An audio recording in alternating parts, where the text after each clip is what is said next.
My stepsister keeps on getting stuck in it. Like, here, I'm gonna see if I... Like, I don't see how she gets stuck. Hey, sir, can you help me out? What? I'm stuck. You're stuck? Okay.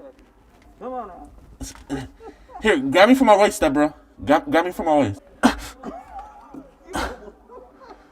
Don't tell stepdad, please. Okay. 1, 2, 3. Oh, shit. Oh, man. It's bad. I thought my stepsister was just joshing with me. Like, I feel like she, like, actually likes me, you know? Really? Yeah, and so I thought, like, you know, it was just, like, sexual innuendo, but I think she really was getting stuck. Oh, yeah, really? Yeah, that was crazy. Yeah, we need something a little bit bigger. I got stuck in there.